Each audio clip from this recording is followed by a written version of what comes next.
நான் பியூட்டிஃபைங் உமர்னா ரமேஷ் பேசுகிறேன். இன்றைக்கி ஆஷாட நவராத்திரியுடைய 9வது நாள். இன்னையோட ஆஷாட நவராத்திரி முடிஞ்சிடுது.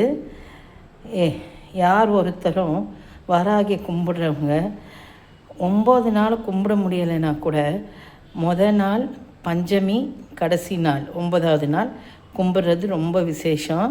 இதை பாருங்கள், வாராகிக்கே உரிய அரளி மாலை நானே தொடுத்து வாராகி அம்மனுக்கு சாத்தியிருக்கேன்.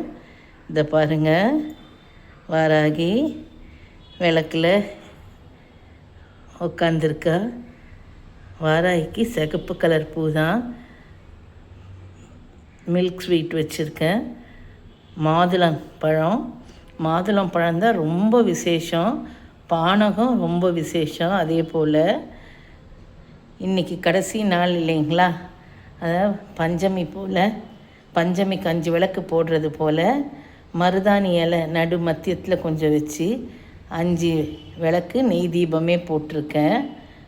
இது ஊதுவத்தி சாம்பிராணி எல்லாம் வச்சுருக்கேன். இந்த கலியுகத்தில் வாராகி கூப்பிட்ட குரலுக்கு ஓடோடி வருவாள் என்றது என்னையை பொறுத்த வரைக்கும் நம்பிக்கை. அவள் ஆத்மாத்மாவாக நாம் கும்பிட்டோம்னா கண்டிப்பாக நமக்கு காரியங்கள் நடத்தி தான் கொடுப்பா. என் வாழ்க்கையில் நிறைய விஷயங்கள் அந்த மாதிரி நடந்திருக்கு. நான் எப்பொழுதும் வாராகியே தான் நினச்சிக்கிட்டு இருக்கேன். எதிலும் வாராகி, எல்லாம் வாராகி, ஓம் வாராகி தாயே போற்றின்னு சொல்லுங்கள். இந்த ஆஷாட நவராத்திரிக்கு நான் 9 நாளும் வாராகி பூஜை பண்ணேன்.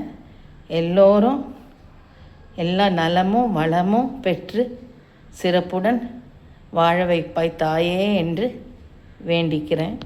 நீங்களும் எல்லாரும் அந்த மாதிரி வாராகியை பார்த்து வேண்டிக்கங்க. எல்லாருக்கும் அவள் நல்லது செய்வாள்.